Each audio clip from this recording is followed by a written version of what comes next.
দর্শক, গুরুত্বপূর্ণ একটি রাজনৈতিক খবর। সেটি হচ্ছে বিএনপি জামাত এখন দূরে থাকতে চায় না। কেন চায় না? কদিন আগে বিএনপির স্থায়ী কমিটির বৈঠক হয়েছে। তারা বলেছে যে জামাতের সাথে যাতে কোনোভাবেই দূরত্ব তৈরি না হয়। সেটা হলে সংকট তৈরি হবে।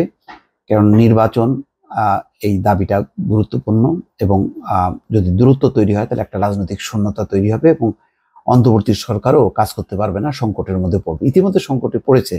ছাত্রদের নানা ইস্যু নিয়ে অন্তর্বর্তী সরকার চ্যালেঞ্জের মুখে পড়েছে। উপদেষ্টা নিয়োগ, তারপরে রাষ্ট্রপতিকে পদত্যাগ করতে হবে, তারপরে রাজনৈতিক দল নিষিদ্ধ, জাতীয় পার্টির অফিস পোড়ানো, নানা ইস্যুতে অন্তর্বর্তী সরকার কিন্তু চুপচাপ আছে। কিন্তু এই বিষয়গুলো বড় রাজনৈতিক দল যেহেতু পছন্দ করছে না, সেই কারণে অন্তর্বর্তী সরকারও কিছু বলছে না, চুপচাপ থাকছে। ইতিমধ্যে যেটি হয়েছে যে বিএনপি এবং জামাতের মধ্যে একটা টানাপোড়েন চলছে, এরকম খবর আসছে।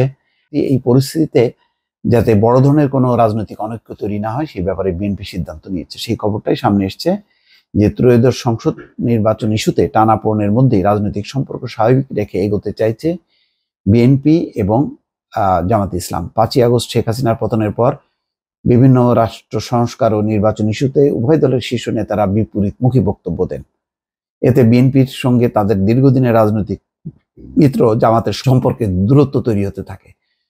তবে সময়ের ব্যবধানে দুই দলের নেতাদের বক্তব্যের ধরন ও সুর বদলেছে। নানা কারণেই এখন বড় দূরত্ব রাখতে চাইছে না বিএনপি ও জামাতের নীতি নির্ধারকরা। বিশেষ করে ত্রয়োদশ সংসদ নির্বাচনের আগে কারোর সঙ্গে বিরোধে না গিয়ে ঐক্য ধরে রাখতে চায় দল দুটি।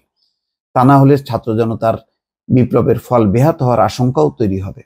সম্প্রতি উভয় দলের শীর্ষ নেতাদের বক্তব্যে বিষয়টি পরিষ্কার হয়ে উঠেছে। গত সোমবার রাতে বিএনপির সর্বোচ্চ নীতি নির্ধারণী ফোরাম স্থায়ী কমিটির সভায় এই বিষয়ে আলোচনাও হয়েছে।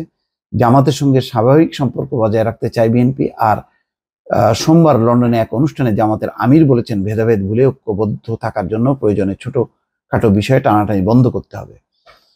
রাজনৈতিক বিশ্লেষকরা বলছেন, শেখ হাসিনার দেশ ত্যাগের পর আওয়ামী লীগ মাঠে নেই, রাজনৈতিক মাঠে এক ধরনের বিরাট শূন্যতা তৈরি হয়েছে। সেই ফাঁকা জায়গায় জামাত ইসলামী একটি বড় শক্তি হিসেবে রাজনীতিতে সামনে আসতে তৎপরতা চালাচ্ছে। তবে রাজনৈতিক দলগুলোর মধ্যে ঐক্য দরকার।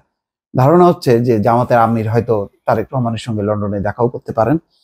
ফলে দুই নেতা যদি বসেন তাহলে রাজনৈতিক ঐক্য অনেকখানি দূর হবে এবং একটি সম্মিলিতভাবে সরকারের কাছে প্রস্তাবও দেওয়া যেতে পারে যে কবে নাগাদ তারা নির্বাচন চায়। তারপরে নির্বাচনে কে কিভাবে অংশ নেবে সেটা তো পরের বিষয়, কিন্তু আপাতত নির্বাচনের আগ পর্যন্ত যাতে কোনো রকম অনৈক্য তৈরি না হয় সেই বিষয়ে বিএনপির নীতি নির্ধারণী পর্যায়ে বৈঠক হয়েছে এবং অনেকেই মনে করছেন যে জামাতের আমির লন্ডনে গেছেন, সেখানে তারেক রহমানের সঙ্গে বৈঠক হবার পর সেই দূরত্বটা অনেকখানি দূর হবে এবং একটা কাছাকাছি রাজনৈতিক অবস্থান নিশ্চিত হবে। দর্শক, ভালো থাকবেন। আল্লাহ হাফেজ।